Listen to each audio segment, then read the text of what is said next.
first screen up. The well springs of life are bubbling up anew each moment. The well springs of life are bubbling up anew each moment. So when the angel is troubling the water, it is no time to stand on the bank and recite past wonders. The well springs of life are bubbling up anew each moment. The well springs of life are bubbling up anew each moment. So when the angel is troubling the water, it is no time to stand on the bank and recite past wonders. The well springs of life are bubbling up anew each moment. The well springs of life are bubbling up anew each moment. So when the angel is troubling the water, it is no time to stand on the bank and recite past wonders.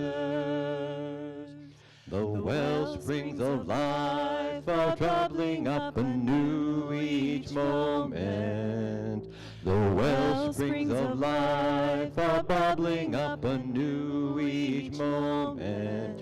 So when the angel is troubling the water, it is no time to stand on the bank and recite past wonders.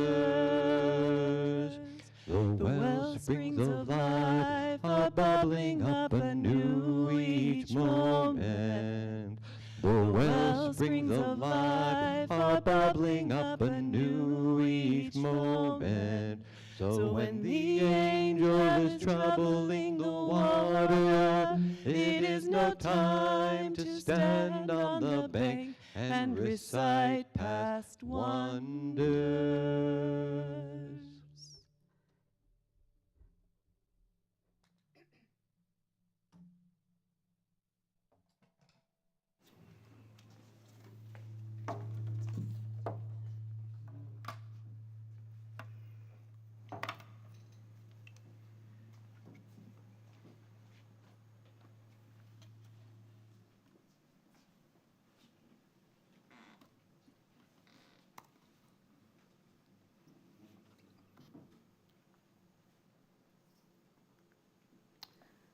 Good morning, friends, and welcome to this month's Contemplative Sunday, and welcome to Common Thread.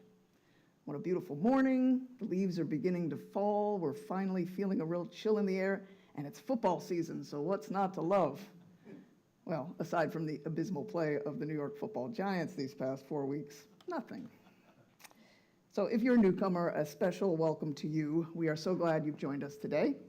And our spiritual community is probably unlike any other you've ever encountered. And if you want to get to know us a little better, we would love to get to know you. So just click the QR code that's on the screen behind me and fill out the newcomer form, and we'll connect there.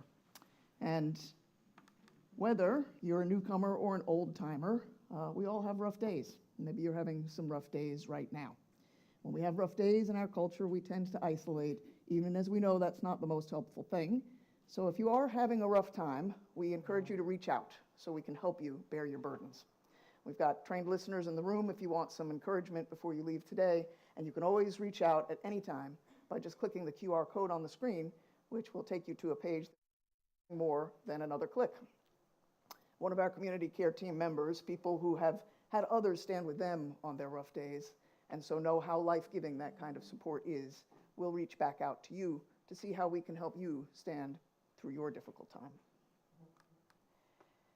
So let's say it together as we do each week. If you are here, you belong. If you are here, you belong. Very good. We are, every one of us, carriers of the inner light. We are, every one of us, carriers of the inner light. And we are, every one of us, carriers of divine breath. We are, every one of us, carriers of divine breath. And if every one of us is a carrier of the inner light, then let's take a moment to stand up and reach out to a fellow carrier of the inner light nearby and welcome them.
Okay, everyone. Good morning, good morning. If you can find your way back to your seat.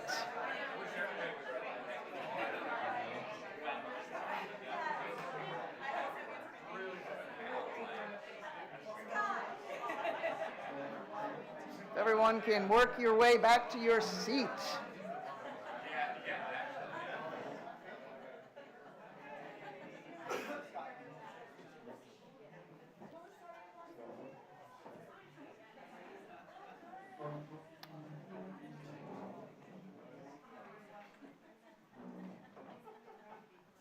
Well done. Well done. Thank you. Didn't need to ring a bell or anything. I love that. So working the circle, that's how we talk about growing in the spiritual life together here at Common Thread, communal, contemplative, serving and learning. And if you had the opportunity to come to the contemplative retreat last week, it was a great opportunity to see all of those things kind of coming together, a fractal of what our lives can be together, because it was absolutely communal, it was absolutely contemplative. There was quite a bit of learning that happened and so many servant hearts. Really beautiful thing. But it's just a fractal of what we do here all the time at Common Thread. Gene, there's some feedback you want me? Is there something I can do? Okay. Anyhow, so just a few quick announcements this morning, talking about working the circle. Here's what's happening in our community in the weeks ahead. If you're joining us live online, feel free to also join our remote What Are You Thinking group after the lesson. And if you are here in the building and have registered, come on out and join us after the service today for the annual church picnic at Lake Wheeler Park. Next Saturday, we've got a campus-wide workday happening. It's a great way to connect with each other and some of the other folks who share this campus with us. And Morgan wants us to emphasize that we need more folks to sign up for this. So if you're able and available, please sign up in the app. The Artsy group will also be meeting here next Saturday. I'm sorry, Jack? Hey, I just wanted to give another push on the workday. Okay. Just the opportunity that we all have to invest back. Like, I think it's less, at least when I approach it, it's less about like the labor part and more of the opportunity to connect with other people and to invest back into like what we love. And it's a little less mundane, I think, than like the work I have to do in my own house, you know. It's true. Yeah. But yeah, I really like, I think like it's a big part of, it really helps balance out the rest of what happens here at Common Thread. And so I really encourage you to consider it. Yeah, at the retreat, we talk about ora labora, ora et labora, ora the prayer, labora the work. It's a rhythm for life that can really help us all in our community, and doing that kind of thing together is beautiful. So thank you, Jack. Also next Saturday, the Artsy group is going to be meeting here, and both events are kid-friendly, as you can see by the smiley face icons, so feel free to bring the whole family. Next Sunday is our drop-in Enneagram group. The Sunday after that is our drop-in self-awareness group, and these are both opportunities to continue to grow in understanding of the two of the key tools of transformation that have made a profound difference in the lives of so many people in this community. And if you're unfamiliar, you will want to check them both out to discover how they have the potential to transform your life too. And look, we have childcare scheduled for those events, as evidenced by the little buggy icon. And so that's a kind of an exciting new thing that we've got. So if you've got kids, make sure you can avail yourself of that so you can participate in these activities. And of course, in between these drop-in groups, we have our monthly bunco night. So just make sure you practice your dice throwing skills. That's what I did before I went. That's very important. And just be prepared to have a super fun night with some super great people. So if you registered, just a reminder again, the annual church picnic is today after the service at Lake Wheeler Park, and it's sold out. So it's going to be a gorgeous fall afternoon in a beautiful location with some of the best people I know. So enjoy your time there. After the service at the end of this month, the last Sunday of this month, we're going to gather together in the fellowship hall for what we're calling snack and chat. So we'll have some simple snacks on hand. Feel free also to bring your own food and spend some time doing a little extension of What Are You Thinking, where we will share our thoughts with each other about the morning's lesson.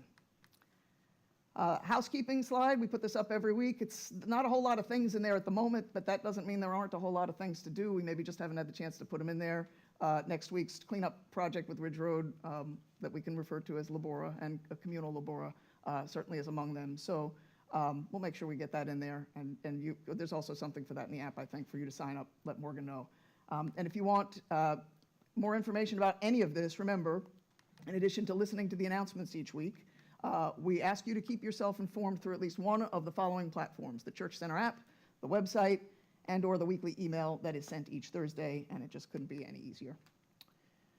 So if you were here last week, you may remember that we put this slide up because, as we've mentioned the last few Sundays, we are on the threshold of a spending freeze here. And we know we're at this juncture in part because of the last of our moving expenses, and with regard to our general income, we know the giving tends to ebb and flow, especially during the summer. We had a few dips earlier in the year as well. Now, when it comes to money, we tread lightly around here, and for good reason. So many of us have been in churches where money has been weaponized. It's a biblical mandate to tithe. If you don't, you'll go to hell. Jesus won't love you, and you will have a very sad, sad life. That's what we've been missing. That's it. If that doesn't make up our shortfall, I don't know what will. But the thing is, because of our softer approach, because people have been burned by other churches, and because we are a mostly volunteer organization that is often stretched pretty thin, we take in about 2/3 of what other churches our size do in our regular financial giving. And the beauty of it is that giving has come from a spirit of authentic generosity and love, drawing from the divine light within, not as a response to any external coercion or toxic sense of obligation. Now, this level of income with its ebbs and flows has worked till now, obviously, and we know it's worked because here we are. It has supported the life of the church Doug has so carefully tended, stewarded, and in fact suffered to bring into being over the years. This continually beautiful unfolding that has been at once an authentic spiritual community, a deconstruction laboratory that's part of a larger movement, and a vehicle with a wealth of tools for transformation. It is unlike any place I've ever been a part of. I mean, I've been a member of many churches over the course of my life, and I will tell you, I didn't often see people change and grow as a result of their membership. I never did. But I see it here all the time. I see it in myself, I see it in my marriage, and if you've been with us for any length of time, I bet you see it in your life too. Now, these patterns of financial giving have worked for where we've been, but they aren't going to work for how we're growing and for where we're going at the forefront of this new reformation. We want more community, more spiritual growth, more transformation. Sometimes it can feel scary to want more, but everything that's brought us to this moment in time is pointing us to seeing it grow beyond our small community right here. And before we can really launch into all of that, we've got to take care of this shortfall.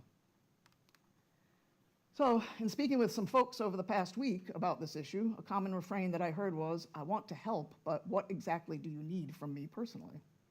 Which is an excellent question, as we've not yet given any sort of concrete direction about how each one of us can help. So, I went ahead and did the math, y'all.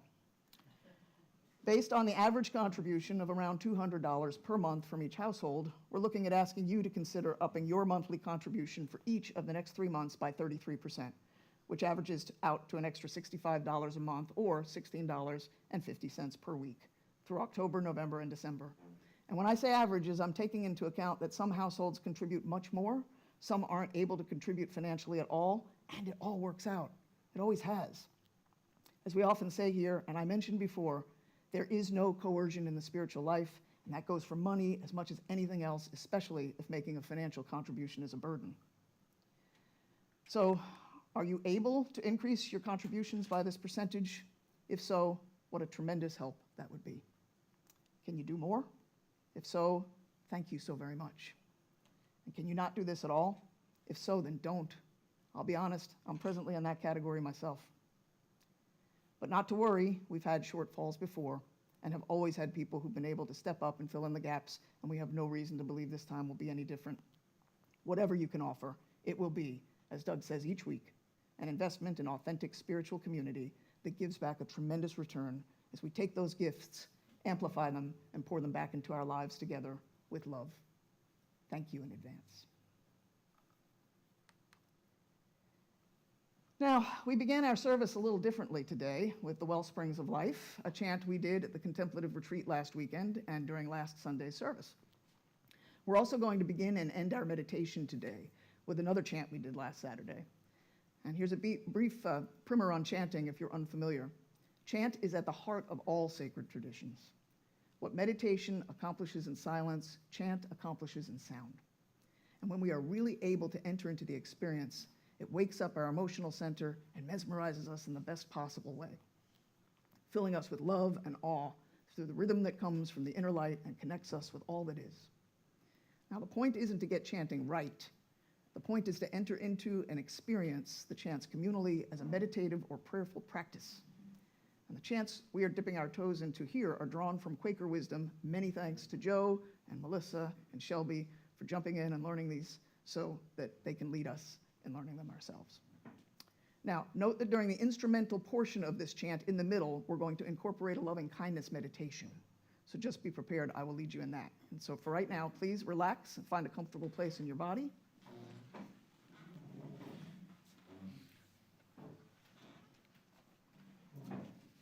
Take a few deep breaths.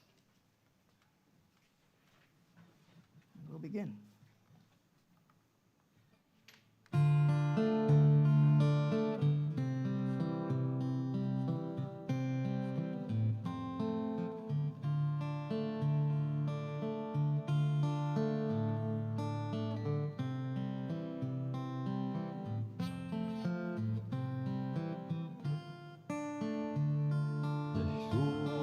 Dependence must be upon the light that dwells within.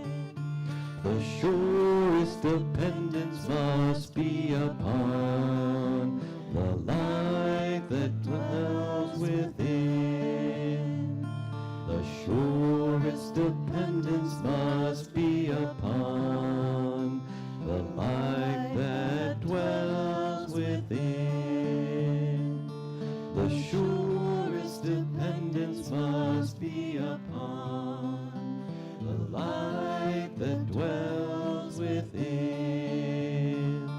The surest dependence must be upon the light that dwells within. The surest dependence must be upon the light that dwells within.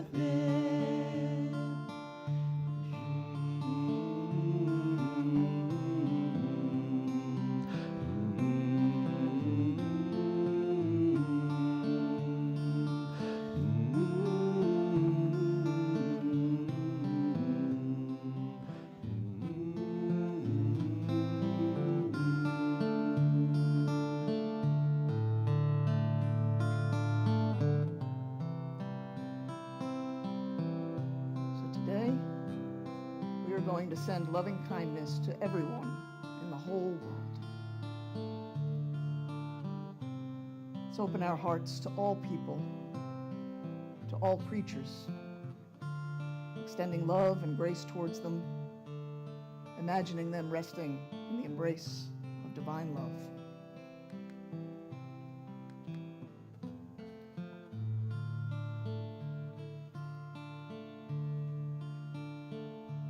May all in this world be free from harm and danger, safe and protected, enveloped in the warmth of divine love.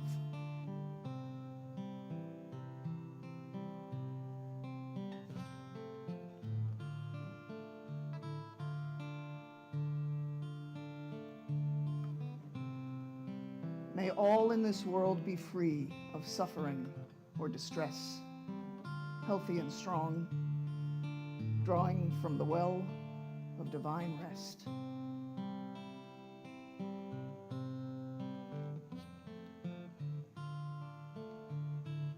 And may all in this world live with the joy that passes understanding, suffused with the grace of divine peace.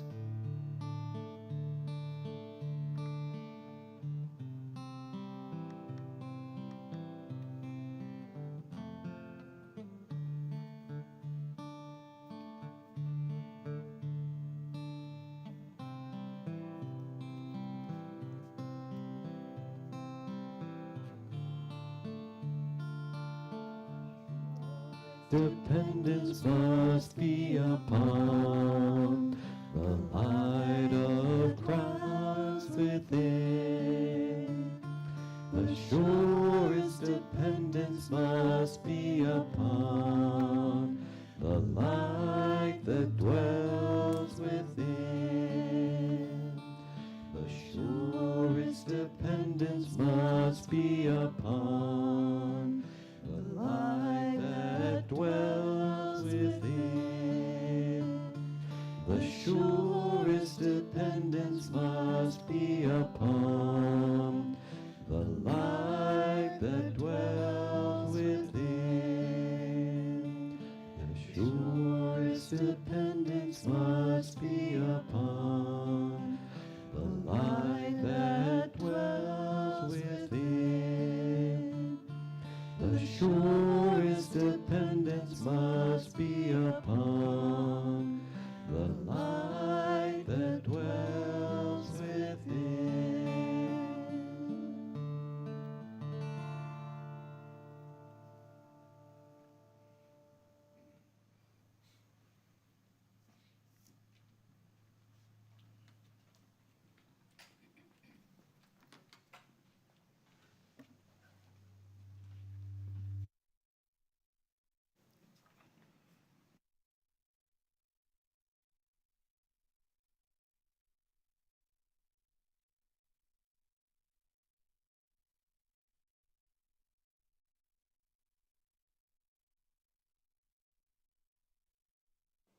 Thank you, Joe.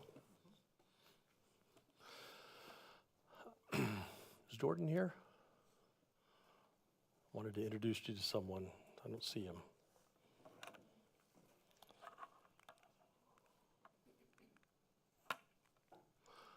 So once upon a time, back in the olden days, a group gathered to start a new church. But this group gathered with a lot more questions than they had answers. And one of the biggest questions they were wrestling with is what's wrong with church? Why is it that we, veterans of church, are collectively the walking wounded? Many of the people there thought it had just been them. But once they got together, started to realize this is a trend. This is bigger than just me.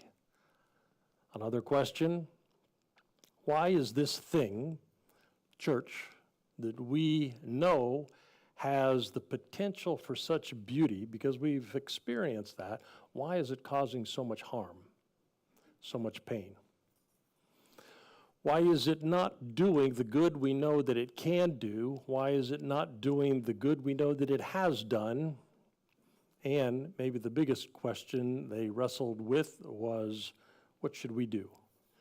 Because we're pretty sure what we should not do is normal start a church kind of stuff, because that would just get us more of what we already recognize is a problem.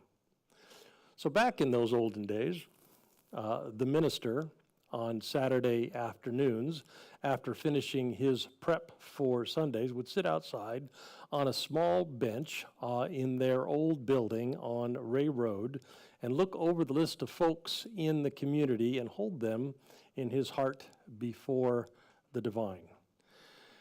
And deciding that was a lonely enterprise, started inviting people to join him, and they brought their chairs outside and sat on the grass, and eventually about 10 folks, and eventually those Saturday afternoons became kind of the most important time in that little fledgling church's week. It was a time to talk about what should we do. A little bit, it was a time for grieving out loud. There was more than a little bitching and moaning because there had been a significant amount of sustained religious hurt. There were stories about disappointment, about disillusionment, but it was also a time of caring for one another, reflecting on religion, reflecting on themselves. You might have figured out this is a story about common thread. I don't remember how it actually started, but eventually I started giving this group mull it over this week assignments. I would say in the moments that you have this week, in your listening moments this week, think about this thing or think about that thing. Lots of different questions, but the central theme of all the questions that came out at that time were very similar. What are we going to do about this church thing? What does church really mean? One of those Saturdays, we had a little bit of a dramatic experience. While we were reporting back our musings to one of the "what do you think about this" questions, the folks who were reporting, about half of those people ended up using the exact same words to tell their story, and noticed when someone was telling it, whoa, those were the exact same words, because I can't even remember what the exact wording was, but when we had been mulling over the questions, there had come within us the quiet whispers, the quiet nudge in the form of words, and those words had bumped around inside of us, inner nudge kind of words, inner prompt kind of words, but they were the exact same ones as the others had been reporting.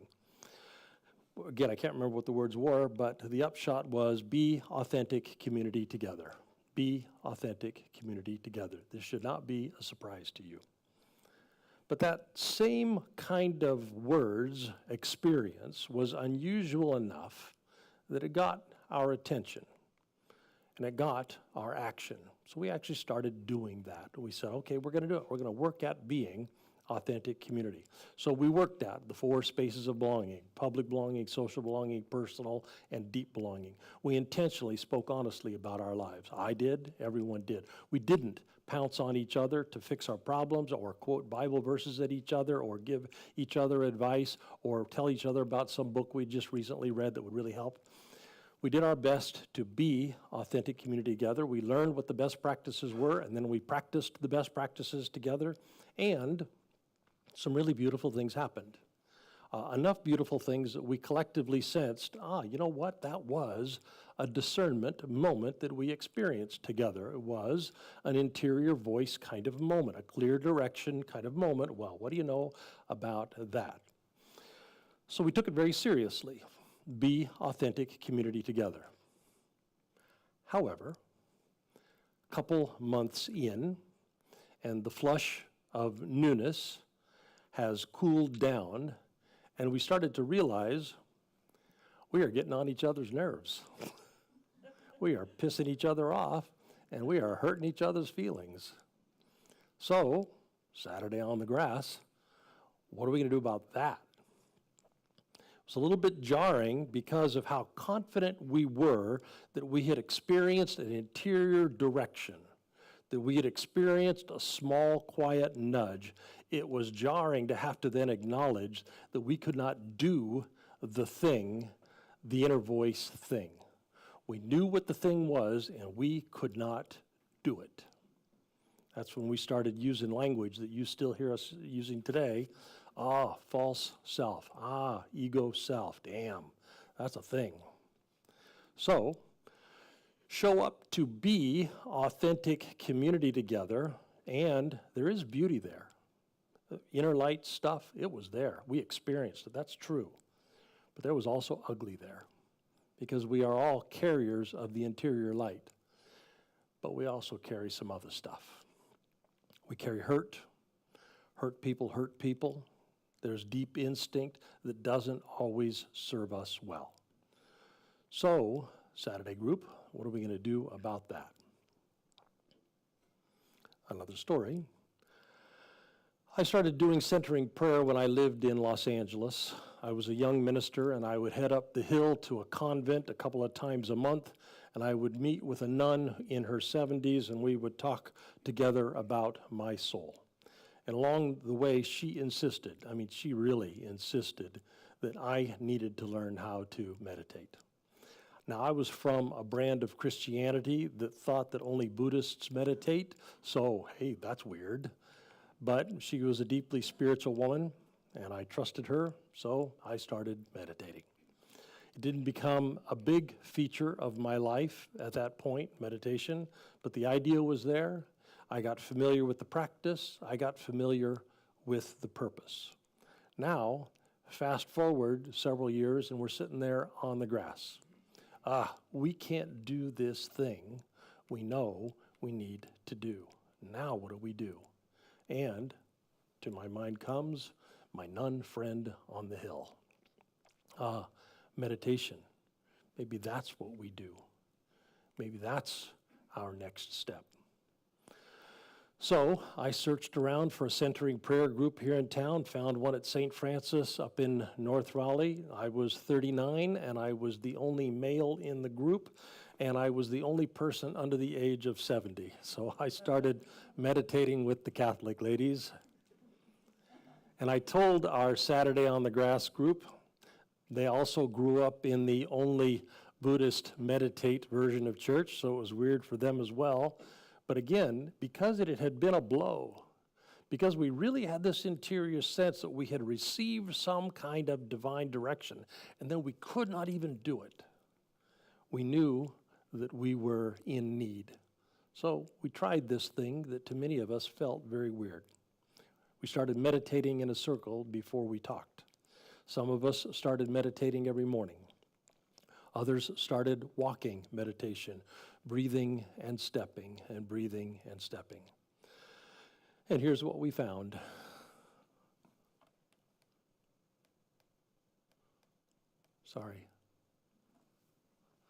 What we found is that meditation is a technology of transformation. It's a thing that we can do that if we will do, changes us. It's a thing that we can do that if we will do, changes us. It does it usually gently. It does it over time, but it changes us. I finished last week's lesson this way, talking about another technology of transformation, building healthy concentric circles of relationship, healthy intimate relationships and close relationships and familiar relationships and public relationships. We do that, I said, by drawing from the virtues that we carry within. Virtue is at the foundation of healthy relationship. We can do healthy relationship to the degree we draw from the virtues we carry within, the fruit of the Spirit we carry within, the light that we carry within. Virtue is the foundation of healthy relationship. But you are not unlike me. It is often difficult to access the virtues that we carry within. And if we don't, healthy relationships remain elusive. So, technology number one, learn how and practice building healthy relationships. Technology two, learn how to meditate. Because meditate, that's how we access the virtues that are the foundation of healthy relationships. So we did it. We practiced meditation. We learned how to do it together. We began to participate in broader groups here in the city of Raleigh. We began to make this a normal part of our community's spiritual life. And over time, something that meditation began to teach me, not just me, but it really did teach me, was to be suspicious of my thoughts. To be suspicious of my thoughts, and to be suspicious of my feelings. The daily practice, I was doing 20 minutes every day, every weekday at the time, and the practice is pretty simple. Have a thought come up. Notice that a thought just came up. Gently let that thought go by returning focus to breathing. You're pretty familiar with this by now. But doing that practice, letting thoughts go for 20 minutes every day, kind of reinforced a basic understanding that thoughts are just thoughts, and feelings are just feelings. They are not truth. They are not reality. They're just thoughts, and they're just feelings. Now, I bet you've experienced that is really hard to believe. And the reason that is really hard to believe is because you and I have brains. And those brains carry the most successful evolutionary adaptation on the planet. And that is that in our brains, we have these organelles that are designed to give you and to give me a sense that we are a self. That I am a me, a self-referencing being. I am a self. Those little lit up areas, that's why you and I have that. That's why you and I approach the world seeing everything in a self-referential way. Our brains evolved these organelles to interpret the incoming data that comes into our brains through the lens of I am me. Now again, it's very helpful. As we evolved that characteristic in our brains, it helped us survive, it did. It made us autonomous beings, made us self-replicating beings. As a self, my job is to keep self going and to keep self-replicating. And with that algorithm running inside of our heads, running our days on earth, off me goes, with all the other me's on the planet going along with, making sure that me gets food and water, making sure that me belongs to the tribe so I can better get food and water, make sure that me is attractive and accepted so that me can make babies, so that me can do the whole thing all over again. Autonomous beings running a self-replicating program, seeing reality through the lens filtered through our brains that tells us we are a self.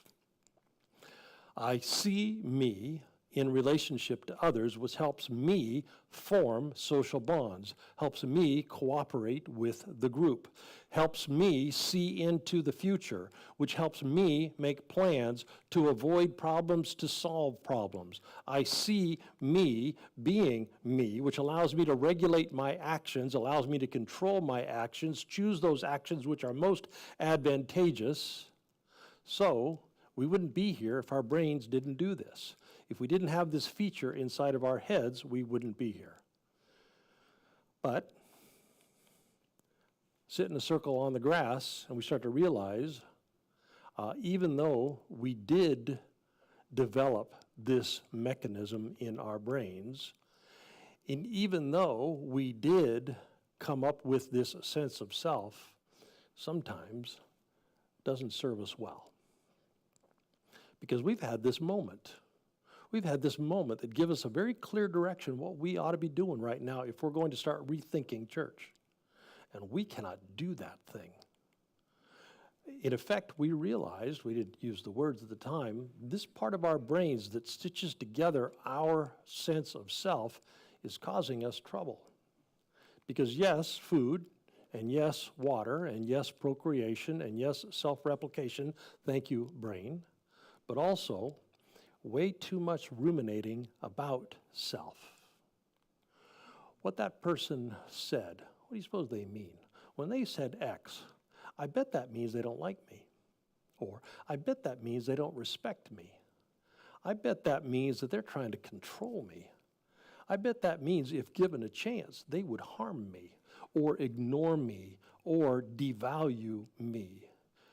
Sometimes our algorithm focuses too much on advantaging the self, and we actually do those things. We actually do disrespect each other, because if we do disrespect someone else, it will, in a way, protect us or advantage us or move us forward, or sometimes we actually do harm or do ignore or do devalue.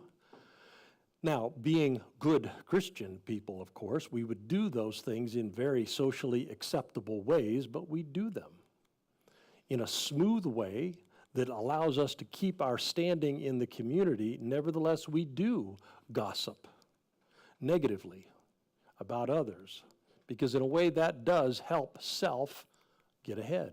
Or we do sabotage somebody else's efforts, or we do manipulate, or we do exclude, or we do scapegoat or gaslight, or we do one-up somebody else.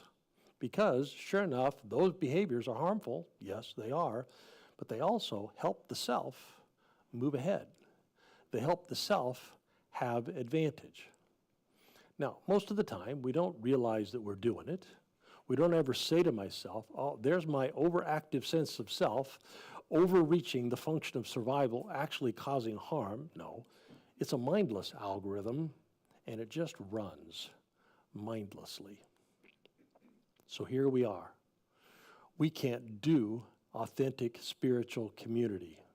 But thank you, spiritual tradition. Thank you, old lady nun, insisting a young knucklehead minister learn how to meditate. Because what our tradition has given us is a well-worn, time-tested technology of transformation. Meditation, contemplative quiet, the practices of silence, the art of stillness.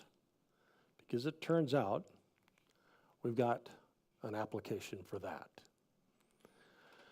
So my take-home message from those days, again, be suspicious of thoughts, be suspicious of emotional responses. That was a very helpful insight.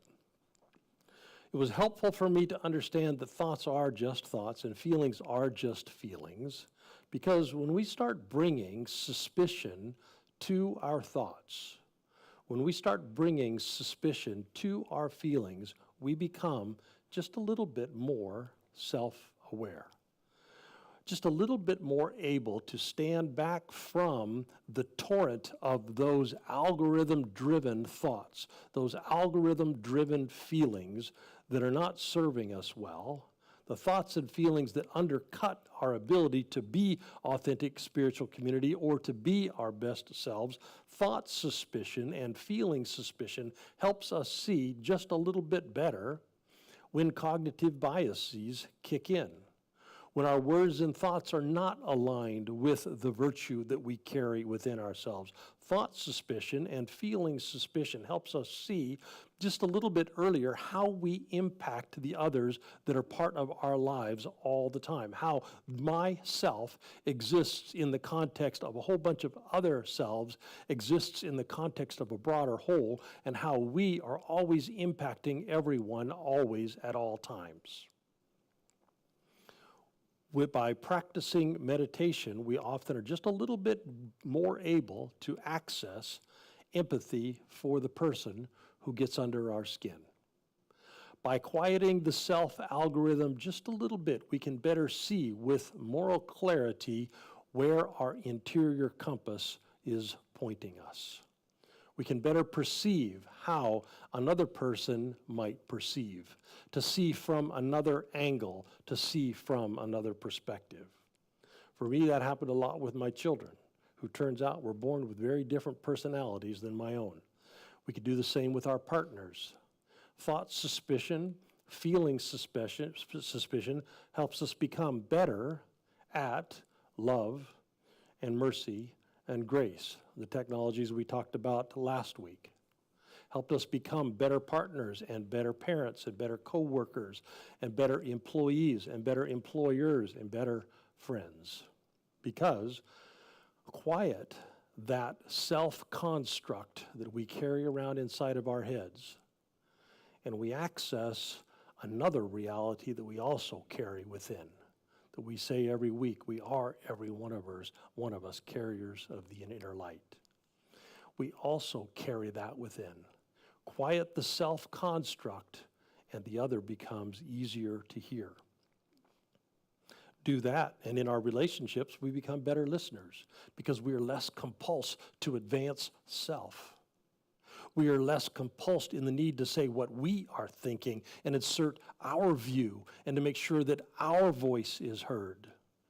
We become better able to listen and better able to insist of our own interior worlds that we do that we sit still and listen. So, early in our community, we actually saw that happening in us. We saw that happening in one another. That's about the time we started to say, well, you know, sin is just not that big a deal. I think I talked about that a few weeks ago. Sin is certainly not something that we need to hide from each other. Since a life without sin was never really an option, we might as well freely talk about it with one another. It's not that big a deal because, look at this. In real time, we are watching one another no longer be dominated by those self-algorithm-driven lack of virtues that have driven us in the past. We are watching ourselves being able to enter into authentic community because we are learning to not be so driven by the interior self-algorithm. I was talking with Sue a little bit before church, and she was saying, yep, there's a lot going on. Yep, I am tired. But I would tell you, of all the organizations that I've been in, here's what's not happening. We don't have this fractious division thing going on in our community. We really are practicing this love one for another. And that started way back then, sitting on the grass, learning that we have to meditate. We realized we can't do authentic community. We thought we could. We thought we could just muscle ourselves into being, but we can't do that. We have to start dismantling the brain construct that has trapped us. We learned there's a way to access a much bigger deal than sin because we've got the light within. We say that every week. I reinforce that thing as many ways as I can. That's the big deal. Sin's not that big a deal. So it becomes less of a deal when you see how it is that gets dismantled. When you see how it is that the lack of virtue gets dismantled. When we start doing these practices and then wake up in a week and a month and a year later and realize we are no longer driven the same way we were driven, sin is just not that big a deal. I used to say all the time in those early years, it doesn't matter how far back someone is, if they're willing to learn and they're willing to grow, catch up happens. It just happens. We start moving forward. We become less reactionary than we were. We become more understanding than we were. We become more emotionally resilient than we were. We do hold a bigger perspective and see from the vantage point of other people better. We are less triggered by our own emotional responses. We saw that in ourselves and we saw that in one another. We saw ourselves being able to be more flexible in our thinking. Hey, we could think about this thing that we have always thought about this way. We could think about it that way.